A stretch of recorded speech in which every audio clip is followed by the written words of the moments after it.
You're not stuck. You're not behind. You're simply one decision away from becoming the person you were always meant to be. Not someday, today, but the clock is ticking and the life you desire won't wait forever. You were born with potential, wired into your DNA, but somewhere along the way, life got noisy. You started playing small, following rules you never agreed to. It's time to clear the clutter, silence the doubts, and start showing up as your highest self. This isn't about a complete overhaul. It's about a return to who you truly are. Number one, clarify.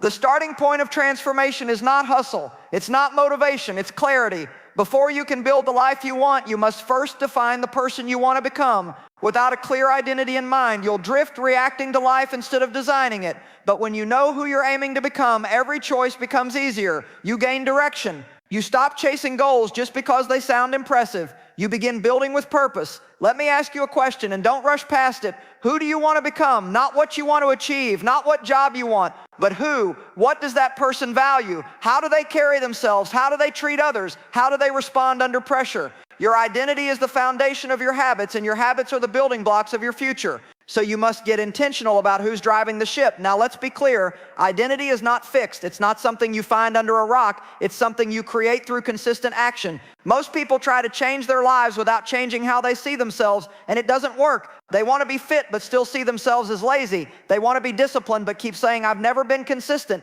That old identity becomes a ceiling. But here's the truth. You can decide right now to start building a new identity. Think of it like this. Every action you take is a vote for the kind of person you're becoming. When you go to the gym, you cast a vote for becoming a healthy person. When you journal your thoughts, you cast a vote for becoming a mindful person. When you read instead of scroll, you cast a vote for becoming a focused, intentional person. It's not about being perfect. It's about casting more votes in favor of your future self than against them. You don't need to have it all figured out to begin. You just need to start acting like the person you want to become, even in small ways. Over time, those choices compound. Slowly, your brain starts to say, maybe I really am this person now. If you want to take this seriously, here's an exercise. Write a clear identity statement for yourself. Not a goal, a statement of being. I am the kind of person who keeps promises to myself. I am the kind of person who leads with courage. I am the kind of person who creates value and brings others up with me. Repeat it to yourself daily. Let it guide your actions. Let it shape your behavior. When your identity is clear, discipline becomes easier. You don't have to force yourself to act. You just do what that kind of person would do. Your decisions gain direction. Your actions gain meaning. And most importantly, your life starts to reflect your true potential. You can't become the person you were meant to be if you're still unsure who that person is. Get clear, get bold, and then start casting your votes. One step, one choice, one habit at a time. Number two, start before. One of the biggest lies we're told over and over again is this. Wait until you're ready. Wait until you have more experience. Wait until you feel confident. Wait until the timing is right. But here's the truth no one talks about. You won't feel ready. Not now. Not next week. Not even when you should be. Readiness is not a requirement for action. Action is what creates readiness. Think about every major leap you've ever taken. Your first job, your first public speaking gig, your first step toward change. Were you fully prepared? Probably not. But you moved anyway, and that's what mattered. Progress never demands perfection. It demands motion. And motion starts before the perfect conditions arrive. There's a myth that successful people are confident before they start. They're not. They're simply the ones willing to move while scared, while uncertain, while imperfect, because they understand something most people don't. Clarity and confidence come through doing, not thinking. You can plan, visualize, and read every book, but at some point you have to jump.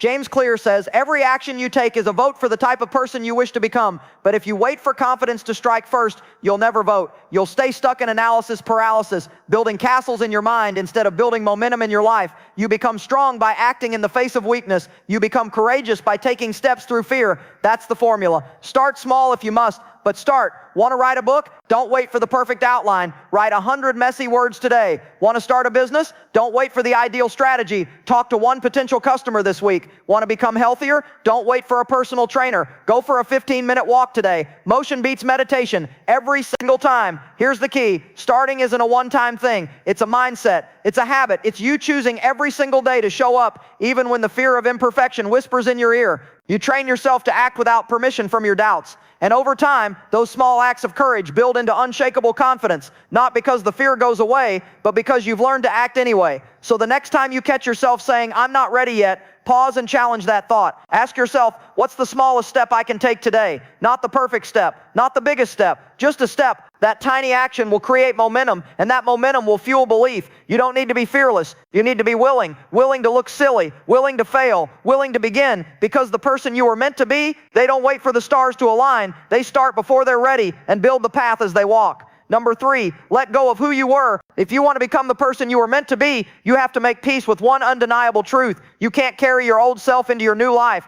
You can't evolve while gripping tightly to the stories, patterns, and identities that kept you small. At some point, growth isn't just about what you gain. It's about what you're willing to leave behind. We all have a mental script, a story we tell ourselves about who we are. I'm not consistent. I'm bad with money. I'm just not a morning person. These stories become our prison, not because they're true, but because we keep repeating them. You're not stuck because of your ability. You're stuck because of your attachment to an outdated version of yourself that no longer fits. Think of it like a phone with outdated software. It might still turn on, but it won't function at full capacity. It lags, it crashes, it can't handle what it's supposed to. That's you when you're still operating with the beliefs, habits, and mindset from an older version of yourself. If you want to run new programs, new goals, new standards, a new life, you need to upgrade the operating system. Letting go doesn't mean you reject your past. It means you stop using it as a blueprint for your future. You don't need to forget the old you, but you must stop identifying with them. That version of you did the best they could with what they knew, but now you know more, you want more, and you're capable of more. Holding on to a limited version of yourself because it's familiar is a form of self-sabotage. Comfort is not worth the cost of your potential. James Clear writes, your current habits are perfectly designed to deliver your current results. The same is true for identity. Your current mindset is perfectly designed to keep you where you are. Want to move forward? It starts with breaking the agreement you made with your limitations. Ask yourself, what identity am I holding on to that no longer serves me? Maybe it's the identity of someone who always plays it safe. Maybe it's someone who avoids responsibility. Maybe it's someone who believes they're too old, too late, or too broken. Whatever it is, it's time to set it down. That version of you doesn't belong where you're going. Transformation is less about becoming someone new and more about remembering who you were before the world told you who to be, before fear shaped your decisions, before failure made you shrink, before you accepted good enough as your ceiling. Underneath the layers of doubt, fear, and self-protection is the real you, bold, powerful, and fully capable. But that version of you won't emerge until you release what's been holding them back. Let go of the excuses. Let go of the guilt. Let go of the fear-based version of yourself that's just trying to survive. You were not made to just get by. You were made to thrive, lead, and rise. So drop the weight, walk lighter, and watch how quickly your future starts to expand when you stop dragging your past along for the ride. Number 4, You can't become your future self with your current habits. That's the hard truth. We often say we want transformation, but transformation doesn't happen by willpower. It happens by alignment. And alignment means your daily actions must reflect the identity you're trying to build.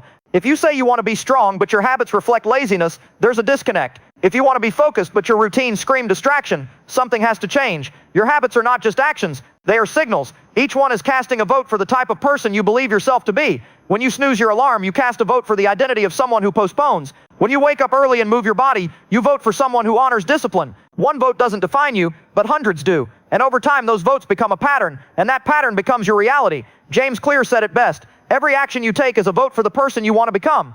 That statement is powerful because it shifts your mindset. It's not about being perfect, it's about being intentional. You don't have to get it right every day, but if you're voting for your future self more often than not, that person starts to emerge. Here's the secret most people miss. Your identity doesn't follow success. Success follows identity. You don't get fit and then believe you're healthy. You act like a healthy person, and the results follow. You don't wait to feel like a writer to start writing. You write every day, and eventually you believe this is who I am. So ask yourself, what does my future self do daily? What time do they wake up? What do they eat? How do they treat people? How do they speak to themselves? Start living like that person today. Not when it's convenient, but especially when it's not. Because it's in the hard moments, the uncomfortable choices, the tiny sacrifices that your future self is built. Here's a simple but powerful framework. Identity, row process, outcome. Most people start with the outcome. I want to lose 20 pounds. I want to make 6 figures. But without the right identity and the habits to match, it won't last. Flip the script. Start by saying, I am someone who trains daily, or I am someone who adds value and shows up with excellence. Let that identity drive the process, and the outcome, it'll come as a natural result. You can't cheat the system. The future you desire is locked behind consistent action, action that aligns with the version of you that already exists in potential form. Your job is to bring that version to life, not through occasional bursts of motivation, but through daily decisions that reflect who you're choosing to be. So don't wait to feel inspired. Build systems, design routines, Protect your time, shape your environment, and most of all, act in alignment. Because every day you live like your future self, you collapse the distance between where you are and who you were always meant to be. Number 5, surround yourself. If you want to become the person you were meant to be, you cannot do it alone. Not because you're not capable, but because your environment shapes your mindset, and your mindset shapes everything. Who you spend time with is not just a reflection of your life, it's a preview of your future. You've heard it before, you're the average of the 5 people you spend the most time with. That's not just a catchy quote, it's a law of personal development. The people closest to you influence your standards, your language, your beliefs, and your expectations. If you're surrounded by people who play small, guess what? You'll play small too, not because you lack ambition, but because your environment is conditioning you to shrink. But when you surround yourself with growth-focused people, people who think big, who take action, who push themselves, your whole world changes. Suddenly, ambition becomes normal. Progress becomes expected. Discipline becomes a shared standard.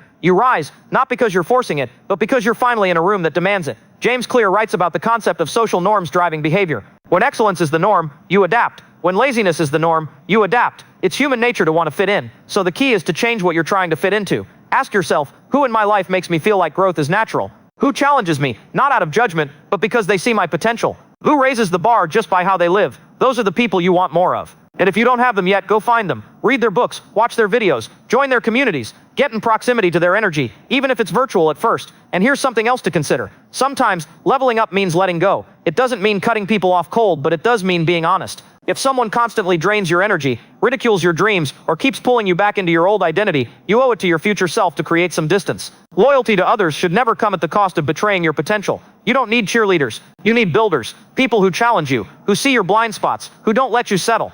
People who talk about possibilities, not just problems. People who make discipline contagious. When those people are in your circle, everything shifts. You start thinking differently. You start speaking differently. You start expecting more from yourself, not out of pressure, but because the environment you've built calls it out of you. It's no longer about forcing change. It becomes who you are. So audit your circle, upgrade your proximity, and remember, your environment is either pulling you closer to your future or anchoring you to your past. Choose people who remind you of your greatness. Surround yourself with ambition, discipline, and integrity. Because when you spend time around growth-focused people, you won't have to force transformation. You'll catch it. Number 6, show up daily. If there's one trait that separates the people who transform their lives from those who only talk about it, it's this. They show up. Not just when it's easy, not just when it's exciting, but especially when it's hard, boring, or inconvenient. They show up on the hard days, because they know consistency is what builds identity, and identity is what drives lasting change. You can't become the person you were meant to be on motivation alone. Motivation is emotional. It rises and falls. It's great when it's there, but it's completely unreliable. The future version of you, the stronger, wiser, more powerful version, wasn't built during moments of hype.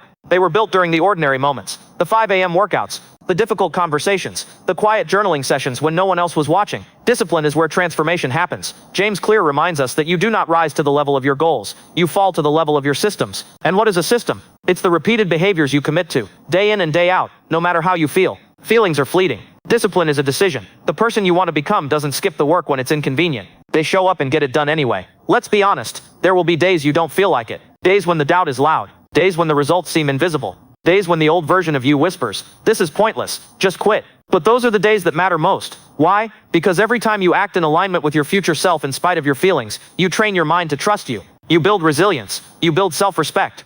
Anyone can be consistent when they're fired up. That's not special. What's rare is showing up when you're tired, when you're unsure, when no one claps for you. That's how you develop grit, and grit is the raw material of greatness. The most successful people in the world aren't superhuman. They're just relentless. They've mastered the art of persistence when others would have paused. This doesn't mean perfection. It means commitment. Even if you only give 50% of what you hoped, give that 50%. It still counts. What matters is that you never let the habit of showing up break. Because the moment you stop showing up, you start slipping back into old patterns.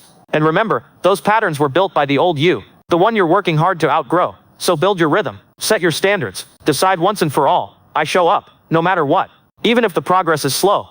Even if no one sees it. Because you're not doing it for instant rewards. You're doing it for who you're becoming. The person you were meant to be isn't a product of perfect days. They're the result of persistent action stacked over time. So don't break the chain. Don't negotiate with your excuses. Just keep showing up. Because every day you do, you're not just working on your goals. You're proving to yourself that you're becoming exactly who you were meant to be.